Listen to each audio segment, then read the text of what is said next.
Hello बच्चों। आशा करता हूं आप सब लोग बहुत बढ़िया होंगे और मन लगा के पढ़ाई कर रहे होंगे। प्रकाश संश्लेषण के पार्ट 4 में बच्चों आप सब लोगों का बहुत बहुत स्वागत है। जैसा कि आपको याद होगा बच्चों, पिछले लेक्चर में हम लोगों ने किसकी बात की थी? बिल्कुल सही, पिछले लेक्चर में हमने कैल्विन चक्र की बात की थी। ठीक है, तो किसकी बात कर रहे थे बच्चों हम पिछली बार? कैल्विन चक्र या C3 चक्र की। हमने समझ लिया था, लेकिन मैंने आपसे कहा था कि उसमें जो बिंदु हैं, जो 3 पद हैं, उनको हम यहां पर लिखेंगे। तो याद है बच्चों, कैल्विन चक्र में हमने 3 पद कौन से पढ़े थे? पहला पद कौन सा है भाई? कार्बोक्सिलीकरण। तो पहला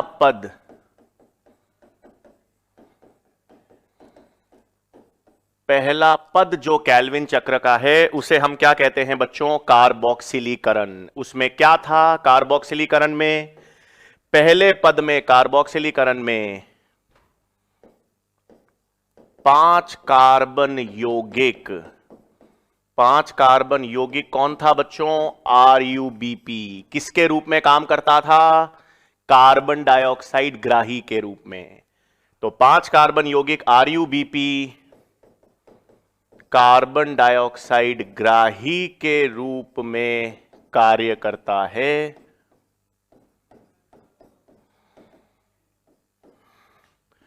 और CO2 से जुड़कर स्थाई 3 कार्बन PGA के 2 अणुओं का निर्माण करता है।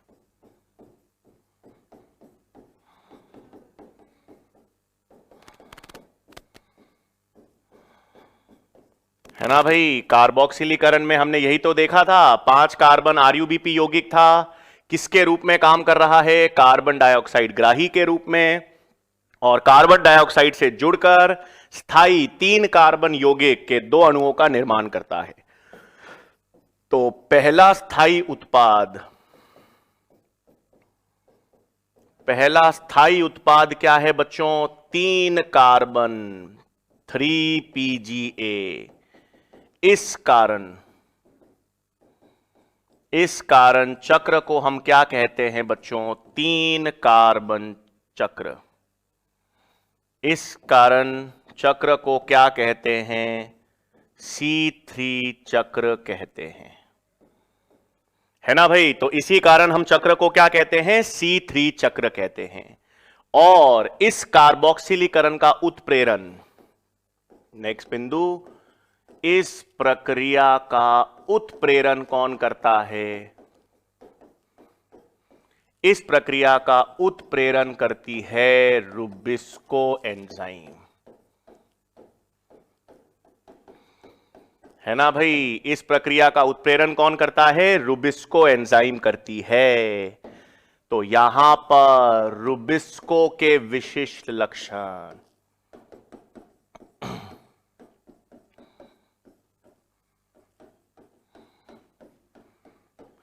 ठीक है। तो यहां पर हम क्या पढ़ेंगे बच्चों? रुबिस्को के विशिष्ट लक्षण पढ़ेंगे। क्या क्या? सबसे पहले जैव मंडल में सर्वाधिक मात्रा का प्रोटीन। तो जैव मंडल में सर्वाधिक मात्रा का प्रोटीन कौन सा है बच्चों? रुबिस्को। और क्लोरोप्लास्ट में 16% प्रोटीन भी कौन सा है? रुबिस्को। पूरे जैव मंडल में तो सर्वाधिक मात्रा का प्रोटीन है ही, क्लोरोप्लास्ट में भी 16% मात्रा इस रुबिस्को की है। फिर दूसरा बच्चों, यह किसके रूप में काम कर सकता है? यह एंजाइम कार्बोक्सिलेज एवं ऑक्सीजनेस दोनों के रूप में कार्य कर सकती है।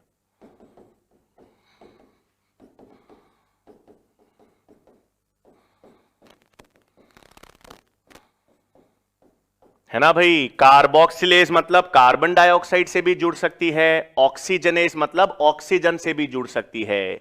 लेकिन मैंने आपसे कहा था अधिक बंधुता किसके प्रति होती है? अधिक बंधुता CO2 के प्रति। और यहां पर किसके रूप में काम कर रही है? C3 चक्र में किसके रूप में काम कर रही है? कार्बोक्सिलेज, है ना। C3 चक्र में कार्बोक्सिलेज के रूप में कार्य करती है। और एक और पद एंजाइम है तो इसका सहकारक, हां इसका कोफैक्टर क्या होता है? मैग्नीशियम। ये हमने एंजाइम्स जैव अणु में भी बताया था मैंने। इस एंजाइम को कार्य करने के लिए सहकारक कौन सा चाहिए? मैग्नीशियम। तो ये किसके लक्षण आपको ध्यान में रखने हैं बच्चों? किसके लक्षण ध्यान रखोगे? रुबिस्को के। सर्वाधिक मात्रा का प्रोटीन है, कार्बोक्सिलेज ऑक्सीजनेज दोनों के रूप में कार्य कर सकती है, अधिक बंधुता CO2 के लिए है। वातावरण में CO2 ऑक्सीजन की तुलना में कम है तो वो कार्बन डाइऑक्साइड से फिर भी जुड़ेगी, अधिक बंधुता CO2 के प्रति है। C3 चक्र में ये कार्बोक्सिलेज के रूप में काम करती है। और इसके लिए सहकारक क्या चाहिए बच्चों? मैग्नीशियम। तो ये तो अपन ने किसकी बात कर ली? पहले पद की, कैल्विन चक्र के पहले पद की बात की, कार्बोक्सिलीकरण। दूसरा पद क्या था भाई? अपचयन। अपचयन जिसे हम अंग्रेजी में कहते हैं रिडक्शन। इसमें क्या हो रहा था? इसमें ATP और NADPH2 यूज हो रहे थे, ग्लाइकोलाइसिस के विपरीत पद हो रहे थे और 6 कार्बन शर्करा का निर्माण हो रहा था। तो आसान है, इसमें क्या होगा भाई? ATP व NADPH2 के उपयोग एवं ग्लाइकोलिसिस के विपरीत पदों के द्वारा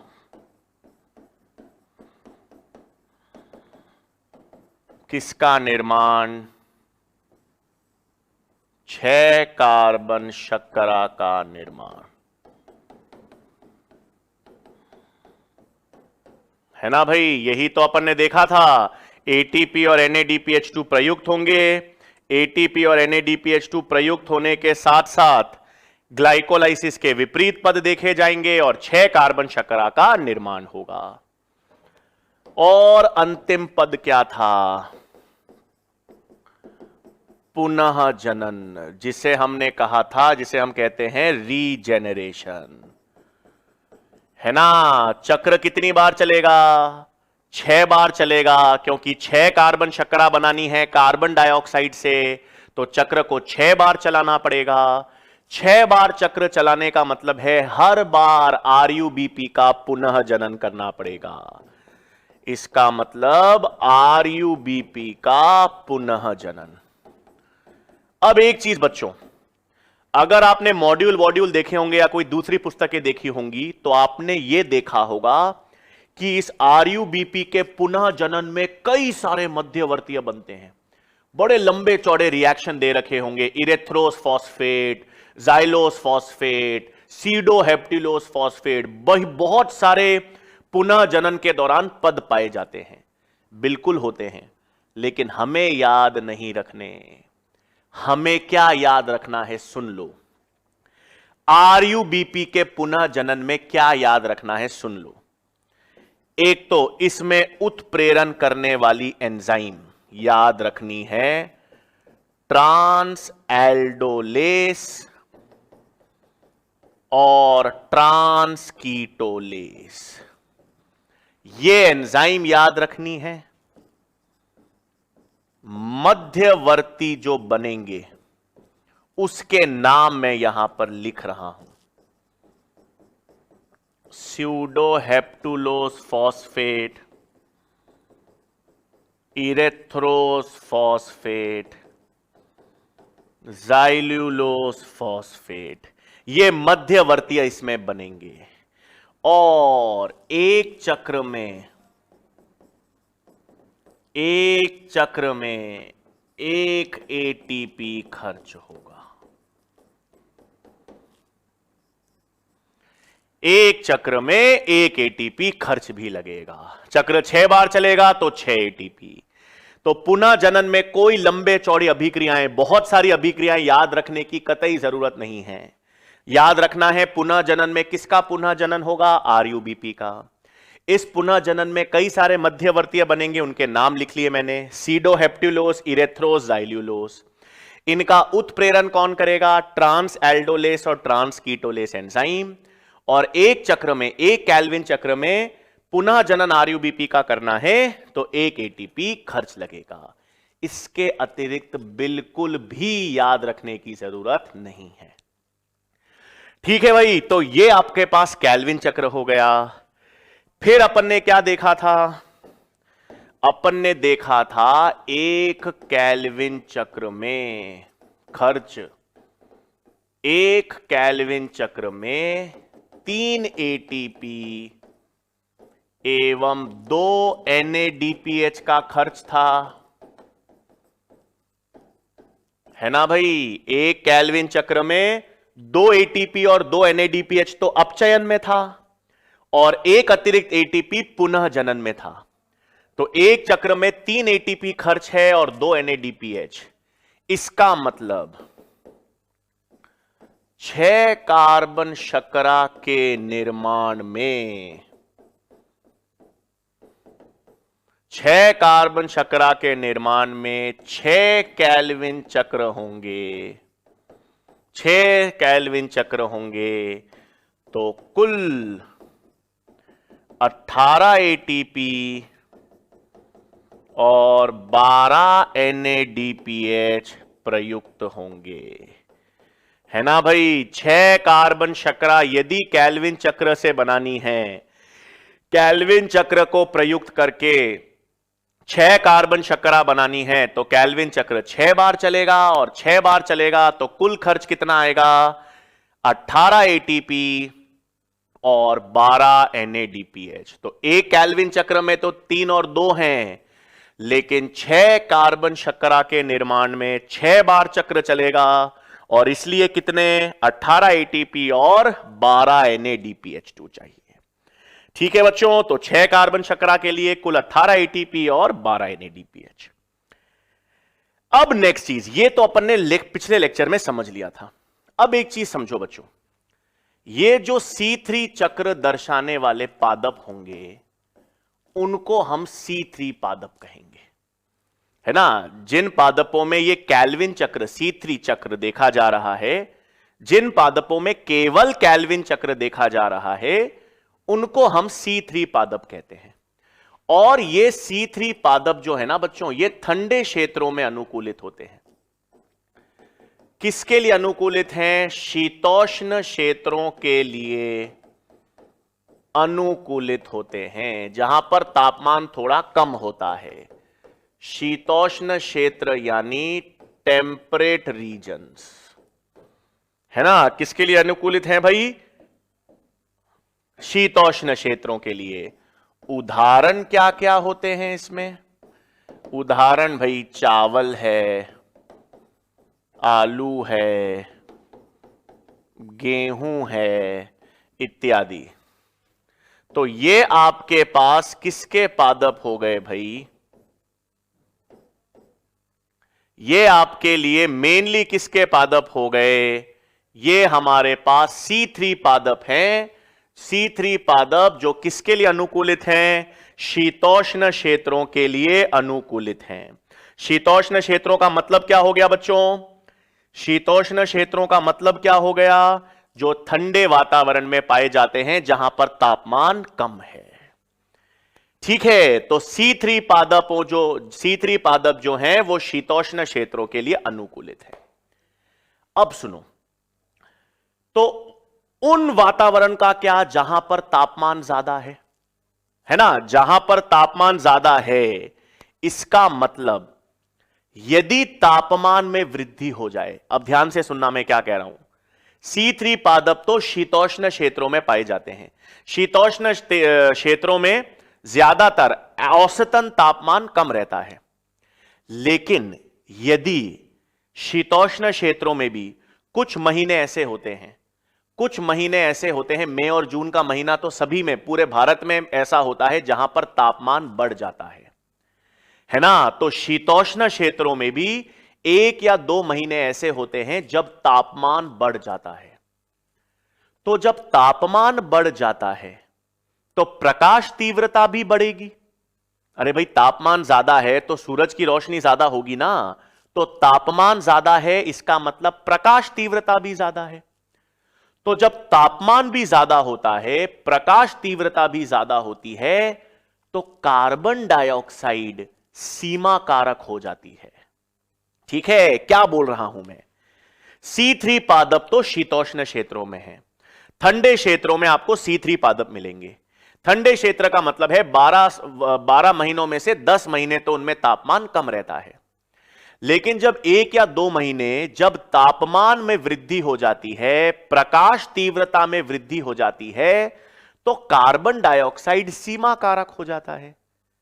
कार्बन डाइऑक्साइड सीमा कारक हो जाता है मतलब कार्बन डाइऑक्साइड के कारण ही प्रकाश संश्लेषण की दर निर्भर करती है, क्योंकि प्रकाश तो बहुत ज्यादा है, तापमान भी बहुत ज्यादा है। तो अब सीमा कारक क्या बन गई? CO2। और यदि ये CO2 या कार्बन डाइऑक्साइड की मात्रा कम हो जाए, जब प्रकाश तीव्रता ज्यादा है, तापमान ज्यादा है, तो यदि कार्बन डाइऑक्साइड की सांद्रता कम हो जाए बच्चों, तो कार्बन डाइऑक्साइड पहले से ही 0.03% है वातावरण में, कार्बन डाइऑक्साइड की मात्रा यदि और कम हो जाए वातावरण में, तो कार्बन डाइऑक्साइड और कम हो जाएगी, तो रुबिस्को अब कार्बन डाइऑक्साइड से नहीं जुड़ेगी। वो बोलेगी यार कार्बन डाइऑक्साइड तो और भी कम हो गया, अब मैं कार्बन डाइऑक्साइड से नहीं, अब तो मैं ऑक्सीजन से जुड़ूंगी। भाई, मैंने कार्बन डाइऑक्साइड का ही साथ दिया जीवन भर, जब तक तापमान कम रहा, जब तक 0.03% कार्बन डाइऑक्साइड थी, तो मैं कार्बन डाइऑक्साइड को जोड़ती रही। लेकिन जब अब कार्बन डाइऑक्साइड की मात्रा और भी कम हो गई, तो रुबिस्को हिम्मत हार जाती है और रुबिस्को बोलती है भाई अब मैं ऑक्सीजन से जुड़ूंगी, यानी किसके रूप में काम करूंगी? ऑक्सीजनेस के रूप में काम करेगी। और जब रुबिस्को एंजाइम ऑक्सीजनेस के रूप में काम करती है, तो इन C3 पादपों में एक व्यर्थ और हानिकारक प्रक्रिया, एक वेस्ट और हार्मफुल प्रक्रिया देखी जाती है, जिसे हम प्रकाश श्वसन कहेंगे। जिसे हम क्या कहेंगे? फोटो रेस्पिरेशन या प्रकाश श्वसन। तो ध्यान से समझेंगे क्या कह रहा हूं वापस। C3 पादप वापस ध्यान से सुन लेना, और मैं लिखवा भी दूंगा ताकि क्रिस्टल क्लियर हो जाए। सुन लेना, C3 पादप ठंडे क्षेत्रों में पाए जाते हैं, शीतोष्ण क्षेत्रों में पाए जाते हैं, जहां में 12 महीनों में से 10 महीने तापमान कम रहता है। लेकिन अब मैं बात कर रहा हूं 1 या 2 महीने की, जब टेम्परेचर बढ़ जाएगा, जब तापमान बढ़ जाएगा, तापमान बढ़ जाएगा, प्रकाश तीव्रता बढ़ जाएगी, और यदि CO2 सांद्रता गिर जाती है, प्रकाश तीव्रता, कार्बन डाइऑक्साइड सांद्रता बढ़ जाती है, और अगर CO2 की सांद्रता में मामूली भी गिरावट आती है, तो रुबिस्को एंजाइम अब कार्बोक्सिलेज के रूप में काम नहीं करती। रुबिस्को एंजाइम अब ऑक्सीजनेस के रूप में काम करेगी। और जब रुबिस्को एंजाइम ऑक्सीजनेस के रूप में काम करेगी उन 1-1.5 महीने, तो C3 पादपों में एक व्यर्थ या वेस्टफुल प्रक्रिया देखी जाएगी, जिसे प्रकाश श्वसन कहते हैं। तो क्या यहां पर याद रखना है बच्चों? ध्यान देंगे, जब तापमान एवं प्रकाश तीव्रता बढ़ जाते हैं, जब तापमान एवं प्रकाश तीव्रता बढ़ जाते हैं, तब CO2 सांद्रता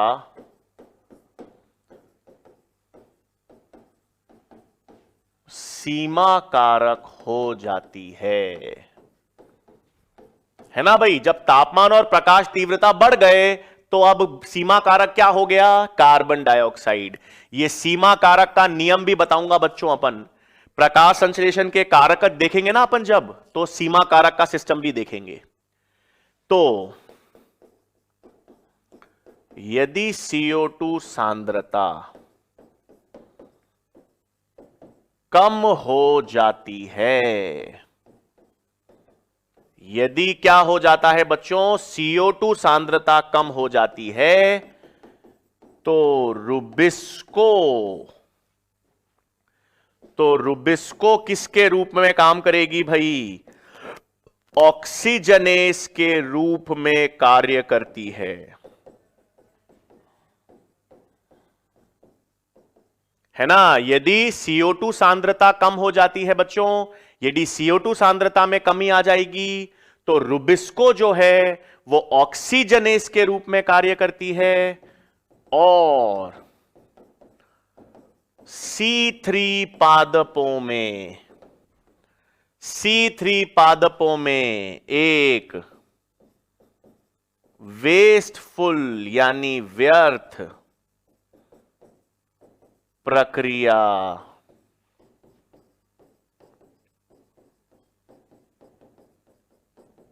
फोटो रेस्पिरेशन यानी प्रकाशीय श्वसन देखा जाता है। ठीक है बच्चों, आ रही है बात समझ में? हमने क्या बात की? मैं बात कर रहा हूं उन शीतोष्ण वातावरण की। उस शीतोष्ण वातावरण जब 1 या 2 महीने में टेम्परेचर बढ़ जाते हैं, तो तापमान, प्रकाश तीव्रता बढ़ जाती है, तो CO2 सांद्रता मुख्य रहती है। यदि CO2 सांद्रता भी कम हो जाए, CO2 सांद्रता में गिरावट देखी जाए, तो अब रुबिस्को कार्बोक्सिलेज के रूप में काम नहीं करेगी, ऑक्सीजनेस के रूप में काम करेगी, और तब C3 पादपों में एक वेस्ट या व्यर्थ प्रक्रिया देखी जाएगी, जिसे क्या कहेंगे? प्रकाशीय श्वसन, जिसे क्या कहेंगे? Photo respiration. तो आज हम किसकी बात करेंगे भाई? फोटो रेस्पिरेशन या प्रकाशीय श्वसन, जिसको हम C2 चक्र भी कहते हैं। जिसे हम क्या कहते हैं बच्चों? C2 चक्र, फोटो रेस्पिरेशन। इसकी खोज का श्रेय किसको जाता है?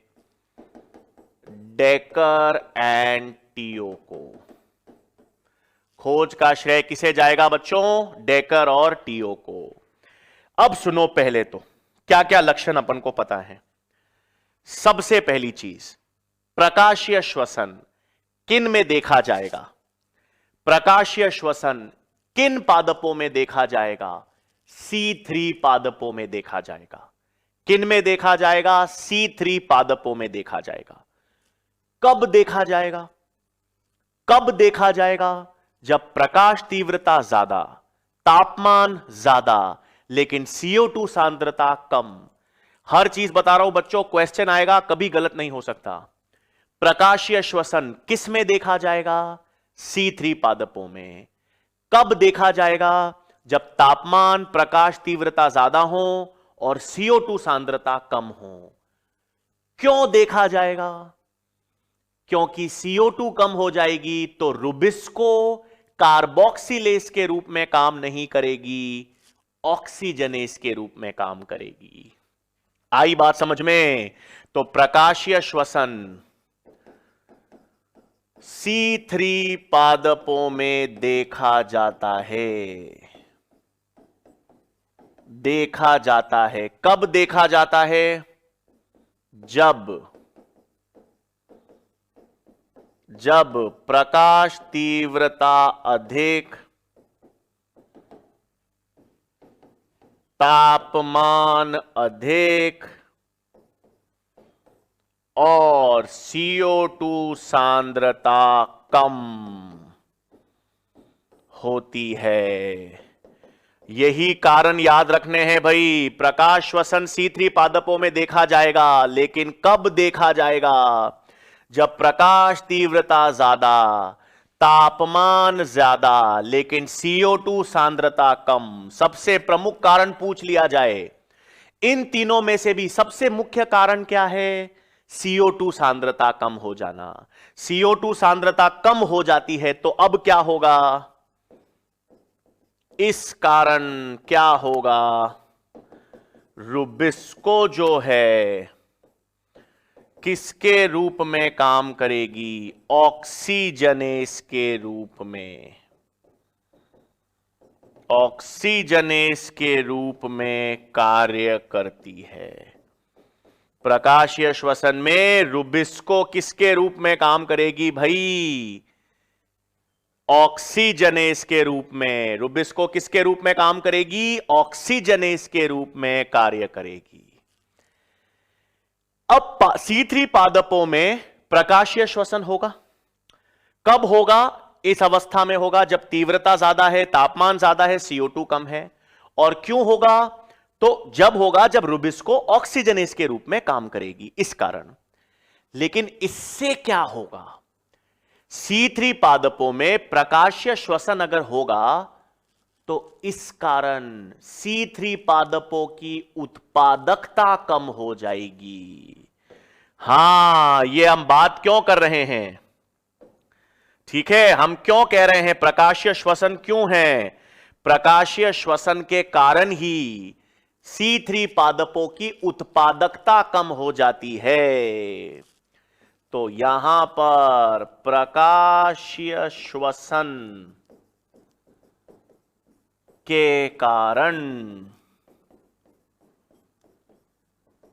C3 पादपों की उत्पादकता में कमी आती है ना? अभी अपन देखेंगे कमी क्यों आएगी सर, क्यों आएगी, वो भी बताऊंगा अभी। तो ये बेसिक क्लियर हो गई भाई। प्रकाशीय श्वसन किन पादपों में होगा? C3 पादपों में। कब होगा? जब प्रकाश तीव्रता, तापमान ज्यादा होगा, CO2 कम होगा। क्यों होगा? क्योंकि रुबिस्को ऑक्सीजनेस के रूप में काम करेगी। और इससे क्या होगा? C3 पादपों में प्रकाशीय श्वसन के कारण क्या होगा? उसके कारण C3 पादपों की उत्पादकता, प्रोडक्टिविटी जो है वो उसमें गिरावट देखी जाएगी। अब गिरावट क्यों देखी जाएगी बच्चों? क्यों देखी जाएगी? सुनो, चक्र तो मैं आपको बना के दे दूंगा। प्रकाशीय श्वसन का चक्र भी अपन पढ़ेंगे। पूरी साइकिल बना दूंगा, फिर बताऊंगा। उस साइकिल को पूरा याद मत रखना, कोई जरूरत नहीं है पूरी प्रकाश श्वसन की चक्र को याद रखने की। मुख्य बिंदु जो बताऊं वो याद रखना। नेक्स्ट चीज, प्रकाशीय श्वसन से पादपों को नुकसान हो रहा है। प्रकाश श्वसन के कारण C3 पादपों की उत्पादकता कम हो रही है ना, मतलब प्रकाश संश्लेषण की दर कम हो रही है। पादपों के लिए खराब चीज है। क्यों खराब है? इसका नाम क्या है? प्रकाशीय श्वसन। इस प्रक्रिया का नाम क्या दिया अपन ने बच्चों? प्रकाशीय श्वसन दिया ना नाम। श्वसन क्यों दिया? क्योंकि श्वसन में CO2 मुक्त होती है। श्वसन में CO2 मुक्त होती है, तो प्रकाशीय श्वसन इसमें भी CO2 मुक्त होगी। तो सर CO2 मुक्त होगी तो नुकसान क्यों? अरे भाई, नुकसान इसलिए क्योंकि प्रकाश संश्लेषण में CO2 को मुक्त करना है या CO2 से 6 कार्बन शर्करा बनानी है? CO2 मुक्त होनी चाहिए या CO2 को फिक्स करना है, स्थिर करना है? प्रकाश संश्लेषण में कार्बन डाइऑक्साइड से ही तो 6 कार्बन शर्करा बनानी है। इस प्रकाशीय श्वसन से तो वो CO2 मुक्त हो जाती है वातावरण में। वो CO2 6 कार्बन शर्करा नहीं बना पाएगी, वातावरण में मुक्त हो जाएगी, तो उत्पादकता कम हो गई ना। हां, तो पादपों के लिए प्रकाशीय श्वसन खराब क्यों है? सुन लो, प्रकाशीय श्वसन, हां, प्रकाशीय श्वसन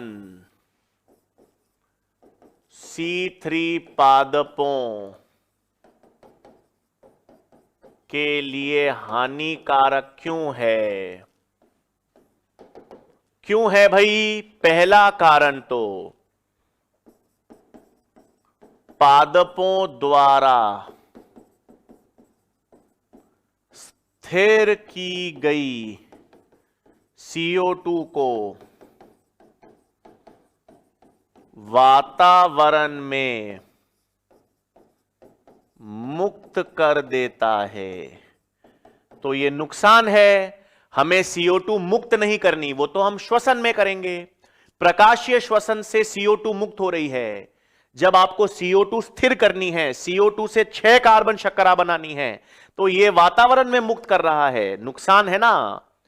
दूसरा नुकसान श्वसन। अपन ने पिछला चैप्टर पूरा श्वसन का पढ़ा, कोशिकीय श्वसन। क्या उद्देश्य था कोशिकीय श्वसन का? क्या करता था कोशिकीय श्वसन? ATP ऊर्जा बनाता था। आज हर कोशिका को काम करने के लिए ऊर्जा चाहिए, बताया था मैंने। हर ऊर्जा के लिए वो कोशिकीय श्वसन पर निर्भर करती है हर कोशिका। ये भी कहने के लिए श्वसन है, कहने के लिए श्वसन है जो CO2 मुक्त कर रही है, लेकिन ATP वेटीपी नहीं बनाती। ये जो है, ये कोई ATP का निर्माण नहीं करती।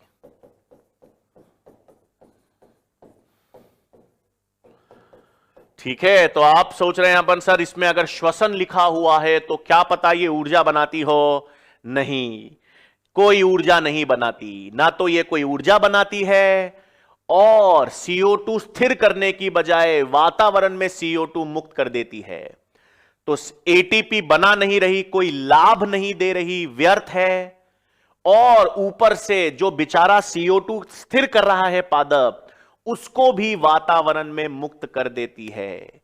इसीलिए प्रकाशीय श्वसन C3 पादपों के लिए हानिकारक है ना। इसीलिए किसके लिए हानिकारक हो गई बच्चों? C3 पादपों के लिए। क्यों हानिकारक हो गई? क्योंकि जो CO2 स्थिर करना था उसकी जगह वो वातावरण में मुक्त कर रही है, और कोई ATP या ऊर्जा का निर्माण नहीं कर रही। अब ध्यान देंगे भाई, अब मैं प्रकाशीय श्वसन का एक चक्र बना रहा हूं। ठीक है, प्रकाशीय श्वसन का चक्र बना रहा हूं। पहले चक्र बना देता हूं, फिर समझा दूंगा क्या याद रखना है। ठीक है, एक सेकेंड, यूं बना देता हूं।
ठीक है बच्चों, अब आ जाओ, क्या है भाई, क्या हो रहा है। ये मैंने क्या बनाया है भाई, प्रकाशीय श्वसन या फोटो रेस्पिरेशन का चक्र बनाया है। क्या बनाया है, प्रकाशीय श्वसन का चक्र बनाया है। ठीक है, क्या है, पूरा चक्र याद नहीं रखना, ये पूरा चक्र इतना लंबा चौड़ा नहीं। सुनो क्या क्या ध्यान रखना है, सुन लो। सबसे पहले ये जो प्रकाशीय श्वसन है बच्चों, ये प्रकाशीय श्वसन में कितने कोशिकांग शामिल हो रहे हैं। इस प्रकाशीय श्वसन में कितने कोशिकांग शामिल हो रहे हैं, 3, क्लोरोप्लास्ट, पैरोक्सिसोम्स, माइटोकॉन्ड्रिया। पहला सवाल जो बनता है कि प्रकाशीय श्वसन या फोटो रेस्पिरेशन में कितने कोशिकांग शामिल हैं। कितने कोशिकांग शामिल हैं बच्चों, कितने कोशिकांग शामिल हैं, 3, क्लोरोप्लास्ट, पैरोक्सिसोम्स, माइटोकॉन्ड्रिया, 3 कोशिकांग। दूसरी चीज, आरयूबीपी तो होगा, ग्राही तो क्या है, आरयूबीपी। आरयूबीपी वैसे तो किसका ग्राही है, कार्बन डाइऑक्साइड का, लेकिन प्रकाशीय श्वसन में तो कार्बन डाइऑक्साइड कम हो चुकी है। रुबिस्को किसके रूप में काम करेगी, ऑक्सीजनेस। रुबिस्को यदि ऑक्सीजनेस के रूप में काम करेगी तो ऑक्सीजन से जुड़ेगी। रुबिस्को यदि ऑक्सीजनेस के रूप में काम करेगी तो किससे जुड़ेगी, ऑक्सीजन से। तो पहला रिएक्शन, जो पहली अभिक्रिया है प्रकाशीय श्वसन में, वो कार्बोक्सिलीकरण नहीं है, वो क्या है, ऑक्सीजनीकरण यानी ऑक्सीजनेशन। नॉर्मली पहला प्रोसेस क्या होता है, कार्बोक्सिलीकरण, लेकिन यहां पर तो CO2 की बजाय क्या है, ऑक्सीजन। रुबिस्को किसके रूप में काम कर रही है, ऑक्सीजनेस के रूप में। तो यह किसका उदाहरण है, ऑक्सीजनेशन का। तो 5 कार्बन है, वो 3 कार्बन और 2 कार्बन यौगिक में टूटेगा। 5 कार्बन ऑक्सीजन से जुड़ेगा तो 3 कार्बन यौगिक 3PGA और 2 कार्बन यौगिक 2-फॉस्फोग्लाइकोलेट में टूटा। तो 2 कार्बन यौगिक बनाना इसमें, इसलिए इस चक्र को C2 चक्र कहते हैं, क्योंकि पहला यौगिक 3 कार्बन तो बनता ही है, लेकिन इसमें 2 कार्बन यौगिक बना है, इसलिए प्रकाशीय श्वसन को C2 चक्र कहते हैं। इसीलिए प्रकाशीय श्वसन को C2 चक्र। तो पहला पद क्या याद रखना था, मैंने कहा था पहली चीज क्या याद रखोगे, 3 कोशिकांग हैं। दूसरी चीज, पहली अभिक्रिया याद रखनी है, पहला रिएक्शन तो याद रखना है, क्योंकि उसमें रुबिस्को ऑक्सीजनेस के रूप में काम करता है और ऑक्सीजनेशन है, कार्बोक्सिलीकरण नहीं है, ऑक्सीजनेशन। फिर फॉस्फोग्लाइकोलेट से ग्लाइकोलेट बना, ग्लाइकोलेट से ग्लाइकोलेट पैरोक्सिसोम्स में गया, ग्लाइऑक्साइलेट बना, ये सब ठीक है। याद दूसरी 2 चीजें और रखनी है, ऑक्सीजन कहां कहां यूज हो रहा है, प्रकाशीय श्वसन में ऑक्सीजन यूज कहां कहां हो रहा है। ऑक्सीजन यूज हो रहा है क्लोरोप्लास्ट में और ऑक्सीजन यूज हो रहा है पैरोक्सिसोम्स में। तो यह भी सवाल बनता है कि प्रकाशीय श्वसन में ऑक्सीजन प्रयुक्त कहां कहां होता है, ऑक्सीजन यूज कहां कहां होता है, तो क्लोरोप्लास्ट और पैरोक्सिसोम्स में। यह बिंदु याद रखना है। और आखिरी में क्या याद रखना है, प्रकाशीय श्वसन में CO2 मुक्त होगी ना, नुकसान क्यों देगा पादपों को, उत्पादकता C3 पादपों की कम क्यों करेगा, क्योंकि CO2 मुक्त होगी और CO2 मुक्त माइटोकॉन्ड्रिया से। ये जो CO2 और अमोनिया मुक्त हो रहा है ये माइटोकॉन्ड्रिया से होगा। और 2 अमीनो अम्ल भी काम कर रहे हैं, ग्लाइसिन और सीरीन। 2 अमीनो अम्ल भी क्या काम कर रहे हैं, ग्लाइसिन और सीरीन। तो क्या क्या याद रखना है, पूरा चक्र बिल्कुल भी, मैं फिर कह रहा हूं, जरूरत ही नहीं है। क्या क्या याद रखोगे, साथ साथ देखो। सबसे पहले प्रकाशीय श्वसन में कितने कोशिकांग काम करेंगे, 3 कोशिकांग, क्लोरोप्लास्ट, पैरोक्सिसोम्स, माइटोकॉन्ड्रिया, पहली चीज। दूसरी चीज, ऑक्सीजन कहां कहां यूज हो रहा है, पहला रिएक्शन ऑक्सीजन यूज हो रहा है क्लोरोप्लास्ट में, जब रुबिस्को ऑक्सीजनेस के रूप में काम करेगी। दूसरा पेरोक्सीसोम्स में जब ग्लाइकोलेट से ग्लाइऑक्साइलेट बनेगा तब ऑक्सीजन यूज होगा। तीसरी चीज, कार्बन डाइऑक्साइड जो मुक्त होगी वो कहां से होगी? प्रकाशीय श्वसन में मुक्त होने वाली कार्बन डाइऑक्साइड कहां से होगी? माइटोकॉन्ड्रिया से। चौथा ये पूछ सकते हैं कौन से अमीनो अम्ल प्रयुक्त होते हैं, कौन से अमीनो अम्ल प्रकाशीय श्वसन में काम करेंगे? तो ग्लाइसिन और सीरीन, है ना भाई। तो पूरा चक्र जरूरत ही नहीं है याद रखने की। क्या क्या याद रखना है, बिंदु लिख लेता हूं मैं। पहले तो प्रकाशीय श्वसन में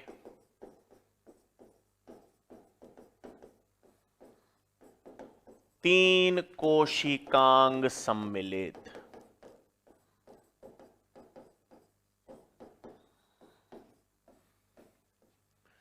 तीन कोशिकांग कौन कौन से हैं? क्लोरोप्लास्ट, माइटोकॉन्ड्रिया और पेरोक्सीसोम्स। एक और चीज बता रहा हूं बच्चों, जबरदस्त याद रखना, इस पे कभी कभार क्वेश्चन आ सकता है। अगर आपको क्रम या सीक्वेंस पूछ लिया जाए, काफी बार, एक बार नीट में क्वेश्चन आ भी रखा है कि तीन कोशिकांग, तो बहुत बार आ रखा है कि कौन कौन से तीन कोशिकांग हैं, क्लोरोप्लास्ट, माइटोकॉन्ड्रिया, पेरोक्सीसोम्स। लेकिन सीक्वेंस पूछ लिया जाए, अगर क्रम पूछ लिया जाए, तो पहला क्लोरोप्लास्ट, दूसरा माइटोकॉन्ड्रिया, तीसरा पेरोक्सीसोम्स। ये तो उल्टा बताया सर आपने। उल्टा कैसे बताया? क्योंकि इस साइकिल के अंदर, इस साइकिल में तो सर पहले क्लोरोप्लास्ट है, दूसरा पेरोक्सीसोम्स है, तीसरा माइटोकॉन्ड्रिया है। किताबों में भी यही दे रखा है सर, पहला क्लोरोप्लास्ट होता है, फिर पेरोक्सीसोम्स है, फिर माइटोकॉन्ड्रिया है, हर जगह यही होता है। लेकिन क्रम में मैंने पहले क्लोरोप्लास्ट लिखा, दूसरा माइटोकॉन्ड्रिया लिखा, तीसरा पेरोक्सीसोम्स लिखा। क्यों? क्रम में ऐसा चेंज क्यों किया? सुन लो। ये ग्लाइसिन जब बनेगा ना, तो ग्लाइसिन में एक NH2 समूह आएगा। अमीनो एसिड में NH2 समूह होता है, तो ग्लाइसिन में एक NH2 समूह आएगा। वो NH2 समूह कौन देगा? वो सीरीन देगा। और वो सीरीन कहां पर है? पहले से माइटोकॉन्ड्रिया में है। तो माइटोकॉन्ड्रिया में एक सीरीन जो था, उसने NH2 दिया ग्लाइसिन बनाने को पेरोक्सीसोम्स में। इसलिए क्लोरोप्लास्ट, माइटोकॉन्ड्रिया और फिर पेरोक्सीसोम्स, इसलिए यह क्रम है। ठीक है, ज्यादा इसमें ध्यान रखने की जरूरत नहीं है, मैं जो बोल रहा हूं वो समझ लेना। कोशिकांग तो तीन है। जब मैंने डायग्राम, जब मैंने आपको साइकिल बताई, तो पहला क्लोरोप्लास्ट, पेरोक्सीसोम्स और तीसरा माइटोकॉन्ड्रिया था। लेकिन नहीं, सीरीन का NH2 ग्लाइसिन बनाने में मदद करता है, वो माइटोकॉन्ड्रिया से पहले आएगा। इसीलिए जब क्रम पूछ लिया जाए, प्रकाशीय श्वसन का क्रम पूछ लिया जाए, तो पहला क्लोरोप्लास्ट, दूसरा माइटोकॉन्ड्रिया, तीसरा पेरोक्सीसोम्स। बहुत इंपॉर्टेंट चीज बताई है मैंने। इसलिए पहला क्लोरोप्लास्ट, दूसरा माइटोकॉन्ड्रिया और तीसरा पेरोक्सीसोम्स। ठीक है, फिर ऑक्सीजन प्रयुक्त कहां कहां हो रहा है? क्लोरोप्लास्ट में हो रहा है ना, क्योंकि क्लोरोप्लास्ट में रुबिस्को किसके रूप में काम कर रही है? ऑक्सीजनेस के रूप में। और दूसरा कहां पर हो रहा है? पेरोक्सीसोम्स में। और तीसरा, कार्बन डाइऑक्साइड मुक्त कहां से होगी? कार्बन डाइऑक्साइड मुक्त कहां से होगी? माइटोकॉन्ड्रिया से। ठीक है, तो प्रकाशीय श्वसन में तीन कोशिकांग सम्मिलित हैं, बता दिया। ऑक्सीजन कंज्यूम, ऑक्सीजन प्रयुक्त क्लोरोप्लास्ट में और पेरोक्सीसोम्स में। और कार्बन डाइऑक्साइड मुक्त कहां से होगी? कार्बन डाइऑक्साइड मुक्त माइटोकॉन्ड्रिया से होती है। ठीक है भाई, तो ये अपने पास क्या बात हो गई? प्रकाशीय श्वसन की। अब सुनो, मैंने आपसे कहा C3 पादप। C3 पादप ठंडे क्षेत्रों में पाए जाते हैं, साल भर में 12 महीनों में से 10 महीने तो ठंडक रहती है, वहां पर कोई प्रॉब्लम नहीं। जब 1 या 2 महीने गर्मी पड़ती है, जब तापमान बढ़ जाता है, CO2 कम हो जाती है, तो C3 पादपों में प्रकाशीय श्वसन होता है।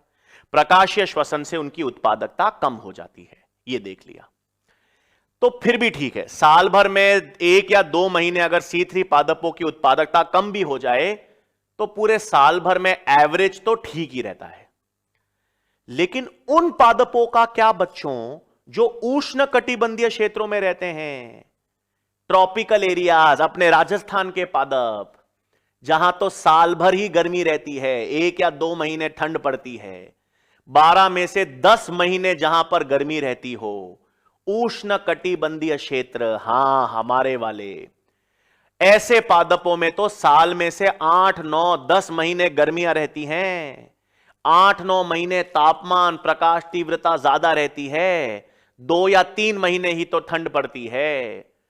ऐसे पादपों में तो 8 या 9 महीने प्रकाश श्वसन होगा, और 8 या 9 महीने प्रकाश श्वसन हो गया तो उत्पादकता क्या रहेगी? कुछ नहीं। इसका मतलब ये जो उष्णकटिबंधीय यानी ट्रॉपिकल एरियाज में जो पादप पाए जाते हैं, उन्होंने अपने आप को रूपांतरित किया है, उन्होंने अपने आप को बदला है। क्योंकि अगर वो अपने आप को नहीं बदलेंगे, अपने आप में परिवर्तन नहीं लाएंगे, तो 8 या 9 महीने प्रकाश श्वसन होता रहा तो उत्पादकता तो खत्म हो जाएगी। तो उन पादपों की अब हम बात करेंगे। अब हम किनकी बात करेंगे? C4 पादपों की। किसकी बात की जाएगी भाई? C4 पादपों की। समझ आ रही है ना? तो C4 पादप तो बताओ, सबसे पहले C4 पादप किन वातावरण के लिए अनुकूलित होंगे? उष्णकटिबंधीय, शुष्क उष्णकटिबंधीय वातावरण के लिए अनुकूलित। तो C4 पादप ड्राई एंड ट्रॉपिकल एनवायरमेंट, यानी कौन से वातावरण के लिए? शुष्क एवं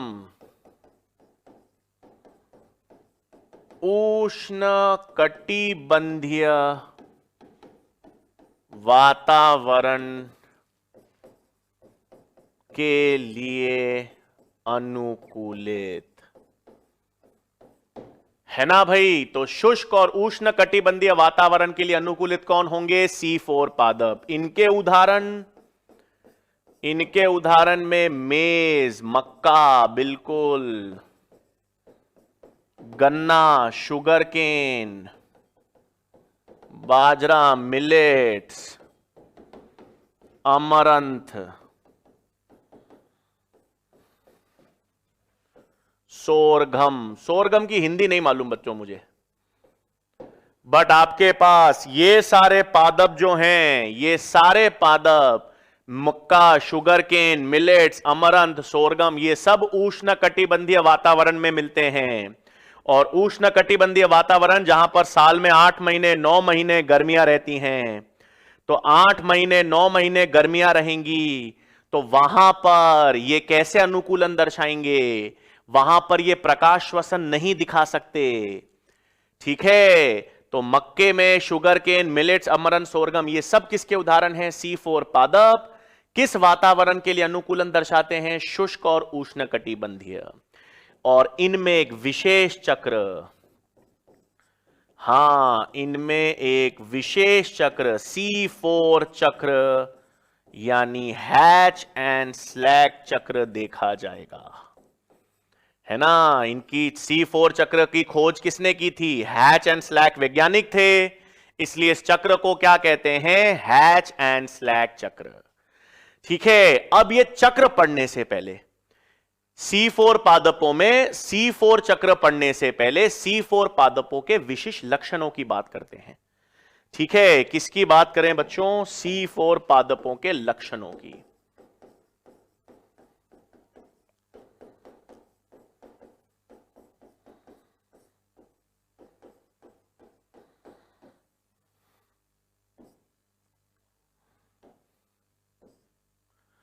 ठीक है, तो C4 पादपों के विशिष्ट लक्षण ध्यान से समझेंगे, बहुत इंपॉर्टेंट है, सारे पॉइंट्स इसी में कवर हो जाएंगे। सबसे पहली चीज बच्चों, C4 पादप जो होते हैं ना, C4 पादपों में पहला विशेष लक्षण है कि इनकी पत्तियों में क्रैंस एनाटॉमी पाई जाती है। अभी एक एक करके देखेंगे बच्चों। इनमें विशेष लक्षण क्या है कि इनकी पत्तियों में क्रैंस आंतरिकी या क्रैंस एनाटॉमी होती है, पहली चीज। दूसरा, इन पादपों में प्रकाशीय श्वसन नहीं होता।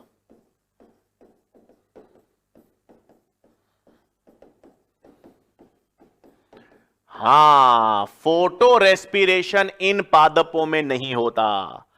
तो प्रकाशीय श्वसन किन पादपों में होता है? C3 पादपों में। C3 पादपों में भी प्रकाशीय श्वसन कब होता है? जब तापमान तीव्रता ज्यादा और CO2 कम। C4 पादपों में तो हमेशा ही प्रकाश तीव्रता ज्यादा होती है।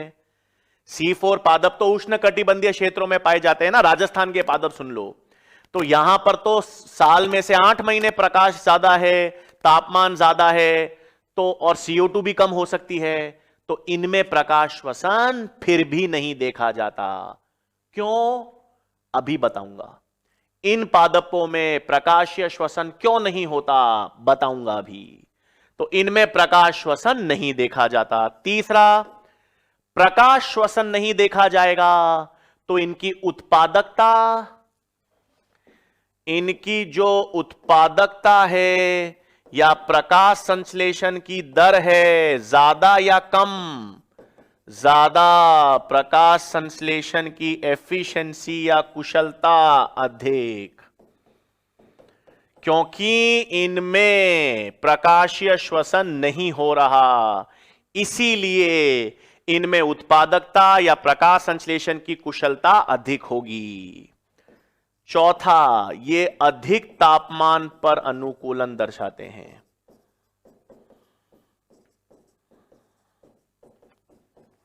है ना भाई, ये अधिक तापमान पर अनुकूलन दर्शाते हैं। अब आप सोच रहे होंगे सर, जब यहां पर तापमान ज्यादा है, ये गर्मियों में ज्यादा तापमान में रहते हैं, तो इनमें वाष्पोत्सर्जन की हानि भी ज्यादा होनी चाहिए, है ना। लॉजिकली तो यही है, जहां पर तापमान ज्यादा है, जहां पर धूप ज्यादा है, जहां पर प्रकाश तीव्रता ज्यादा है, वहां पर वाष्पोत्सर्जन हानि भी ज्यादा होगी। बिल्कुल सही।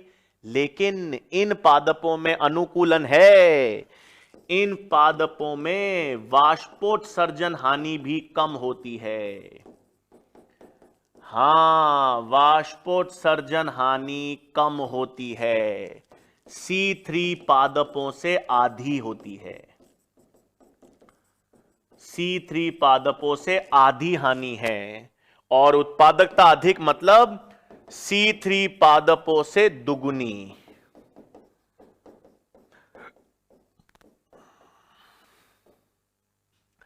है ना बच्चों। तो ये लक्षण आपको किसके याद रखने हैं? ये लक्षण हम किसकी बात कर रहे हैं? C4। एक एक करके देखेंगे। तो C4 पादपों के विशिष्ट लक्षण में ये 5 हैं। क्या क्या हैं? एक तो इनकी पत्तियों में क्रैंस एनाटॉमी है, अभी बताऊंगा। फिर इनमें प्रकाश श्वसन भी नहीं देखा जाता, यह भी बताऊंगा। लेकिन प्रकाश श्वसन नहीं होने के कारण इनकी उत्पादकता ज्यादा होगी, C3 पादपों से तो ज्यादा ही होगी। इनमें प्रकाश श्वसन पूरे वर्ष में नहीं देखा जा रहा, तो इनकी उत्पादकता कम होगी ही नहीं, इनकी उत्पादकता ज्यादा है, C3 पादपों से भी दोगुनी, डबल है। फिर अधिक तापमान पर ये अनुकूलन दर्शा रहे हैं, अभी वो भी देखेंगे। और इनमें अधिक तापमान पर रहते हुए भी, अधिक तापमान पर पाए जाते हुए भी, इनमें वाष्पोत्सर्जन हानि कम होगी। ठीक है, तो एक एक करके लक्षण देखें। सबसे पहले अपन बात करें पत्तियों में क्रैंस एनाटॉमी।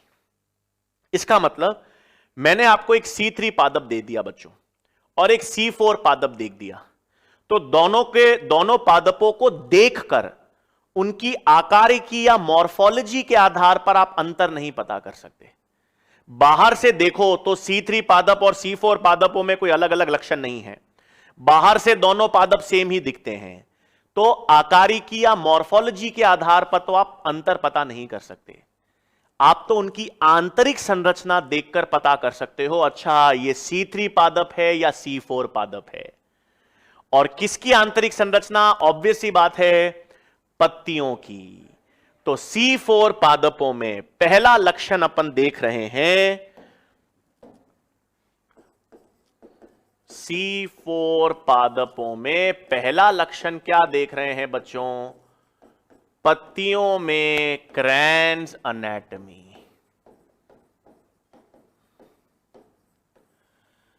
अब याद है बच्चों, जब अपन ने शुरुआत चालू की थी प्रकाश संश्लेषण की, तो प्रकाश संश्लेषण की शुरुआत में मैंने आपको बताया था कि पत्तियों की मीजोफिल कोशिकाओं में प्रकाश संश्लेषण होता है।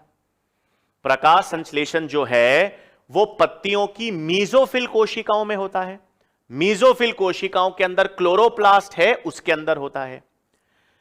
C4 पादपों में पत्तियों में क्रैंस एनाटॉमी का मतलब है इनमें मीजोफिल कोशिकाओं के अतिरिक्त, हां, मीजोफिल कोशिकाओं के अतिरिक्त विशेष पूल आच्छद कोशिकाएं पाई जाती हैं। तो इन पत्तियों में या C4 पादपों की पत्तियों में मीजोफिल कोशिकाएं तो है ही, लेकिन मीजोफिल कोशिकाओं के अतिरिक्त विशेष पूल आच्छद कोशिकाएं होती हैं। और उनको पूल आच्छद क्यों कहते हैं? क्योंकि वो संवहनीय पूल को घेर कर रखती हैं। संवहनीय पूल पता है ना, जाइलम और फ्लोएम। हां, जो जल और खनिज के स्थानांतरण में जाइलम काम करता है, भोजन के स्थानांतरण में फ्लोएम काम करता है। तो जाइलम और फ्लोएम संवहनीय पूल हैं, और जाइलम और फ्लोएम जैसे संवहनीय पूल को आवृत या कवर कौन करके रखता है? ये विशेष पूल आच्छद कोशिकाएं। और इसी लक्षण को क्या कहते हैं? क्रैंस एनाटॉमी। तो क्रैंस एनाटॉमी का मतलब क्या हो गया बच्चों? इसका मतलब हो गया कि इनमें विशिष्ट पूल आच्छद कोशिकाएं, जिसको हम अंग्रेजी में कहते हैं बच्चों बंडल शीथ सेल्स। क्या है? विशिष्ट पूल आच्छद कोशिकाएं, बंडल शीथ सेल्स, संवहनीय पूल को घेरे रखती हैं। ठीक है, तो क्रैंस एनाटॉमी का मतलब पता चल गया ना भाई। क्रैंस एनाटॉमी का मतलब है, या C4 पादपों की पत्तियों में क्रैंस एनाटॉमी का तात्पर्य है कि इनमें विशिष्ट पूल आच्छद कोशिकाएं हैं, और वो विशिष्ट पूल आच्छद कोशिकाएं संवहनीय पूल को घेर कर रखती हैं। अब इन विशिष्ट पूल आच्छद कोशिकाओं का लक्षण क्या है भाई? हां, पूल आच्छद कोशिकाएं, है ना। ये पूल आच्छद कोशिकाओं के लक्षण की बात करें तो सबसे पहला लक्षण, इनमें क्लोरोप्लास्ट की संख्या अधिक है। क्लोरोप्लास्ट की अधिक संख्या। हां, तो मीजोफिल कोशिकाएं तो हैं, मीजोफिल कोशिकाओं में क्लोरोप्लास्ट हैं, वो तो हैं। उसके अलावा C4 पादपों में पूल आच्छद कोशिकाएं हैं, उनमें क्लोरोप्लास्ट की संख्या और भी अधिक है। तो कुशलता बढ़ रही है ना। हां, तो पूल आच्छद कोशिकाओं के लक्षण क्या हैं? क्लोरोप्लास्ट की अधिक संख्या। यही तो अनुकूलन है C4 पादप, उनको प्रकाश श्वसन से बचना है, अभी अपन देखेंगे। तो उनमें अतिरिक्त पूल आच्छद कोशिकाएं हैं, उनके अंदर और ज्यादा क्लोरोप्लास्ट हैं। ठीक है। दूसरा, मोटी भित्ति होती है। इनकी भित्ति क्या है? मोटी है। मोटी भित्ति है तो अंतर कोशिकीय अवकाश नहीं होंगे, है ना। मोटी भित्ति, अंतर कोशिकीय अवकाश एब्सेंट, और गैसों के लिए अपारगम्य।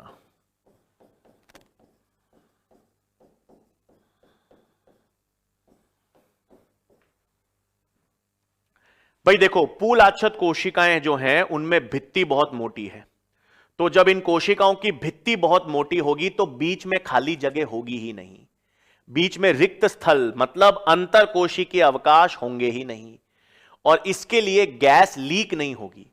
ऐसा नहीं है कि कार्बन डाइऑक्साइड ये स्थिर करना चाहते हैं तो कुछ कार्बन डाइऑक्साइड लीक होकर बाहर निकल गई, नहीं, भित्ति एकदम मोटी है और बीच में अंतर कोशिकीय अवकाश नहीं है, तो CO2 जब ये स्थिर कर रहे हैं तो वो बाहर निकल या लीक नहीं हो सकती।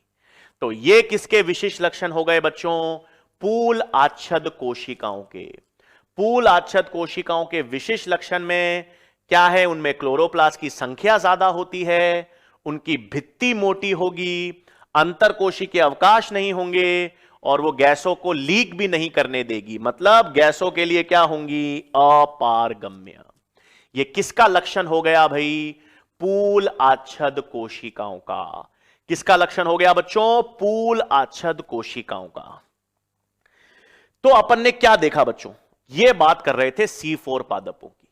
C4 पादपों के विशिष्ट लक्षण में मैंने आपको ये पहला बताया है कि इनकी पत्तियों में क्रैंज एनाटॉमी है, मतलब मीजोफिल कोशिकाएं तो हैं, उसके अतिरिक्त पूल आच्छद कोशिकाएं हैं जो संवहनीय पूल को घेरे रखती हैं, और पूल आच्छद कोशिकाओं में क्लोरोप्लास्ट की संख्या बहुत ज्यादा है। यह क्रैंज एनाटॉमी बताई मैंने। दूसरा लक्षण क्या है भाई? कि C4 पादपों में प्रकाश श्वसन नहीं देखा जाता। अब क्यों? हमने तो पढ़ा था कि जब प्रकाश तीव्रता ज्यादा होती है, तापमान ज्यादा होता है और CO2 सांद्रता कम हो जाती है, तब तो अपन ने C3 पादपों में प्रकाश श्वसन पढ़ लिया था और वो साल के 1 या 2 महीने हो रहा था। C4 पादपों में तो साल के 8 या 9 महीने प्रकाश तीव्रता ज्यादा रहती है, तापमान ज्यादा रहता है और CO2 कम हो सकती है, फिर भी C4 पादपों में प्रकाश श्वसन नहीं हो रहा। क्यों? सुनो, क्यों नहीं हो रहा? प्रकाश श्वसन क्यों हो रहा था बच्चों C3 पादपों में? कब हो रहा था ये तो मैंने बता दिया। प्रकाश श्वसन C3 पादपों में हो रहा था।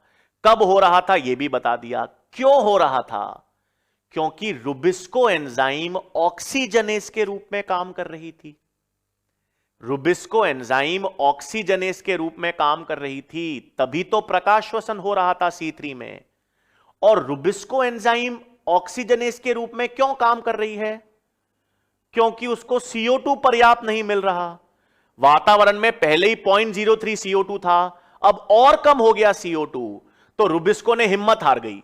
रुबिस्को ने बोला यार मेरे को तो CO2 मिल ही नहीं रहा, इतना कम CO2 है, मेरे को नहीं मिल रहा, तो मैं ऑक्सीजन से जुड़ जाती हूं। तो C4 पादपों ने एक अनुकूलन बिठाया, एक मीटिंग बिठाई C4 पादपों ने। C4 पादपों ने कहा भाई हम जिस एरिया में रह रहे हैं, हम जिस क्षेत्र में रह रहे हैं, वहां पर CO2 बहुत कम है, तो बताओ क्या किया जाए।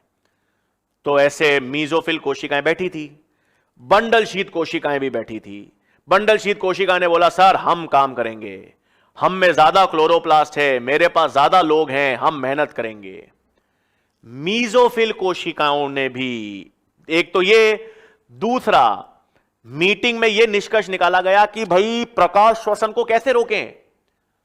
प्रकाश श्वसन को रोकने का एक ही तरीका है, एक ही तरीका क्या है कि रुबिस्को को CO2 देते रहो, है ना। रुबिस्को है भाई, रुबिस्को ने बोला भाई मैं तो CO2 से जुड़ती हूं, मेरे को ज्यादा प्रेम भी CO2 के प्रति है, लेकिन अगर मुझे CO2 मिलेगी नहीं, CO2 बहुत कम होगी, तो मुझे क्या करना है? फिर तो मैं ऑक्सीजन से ही जुड़ूंगी ना।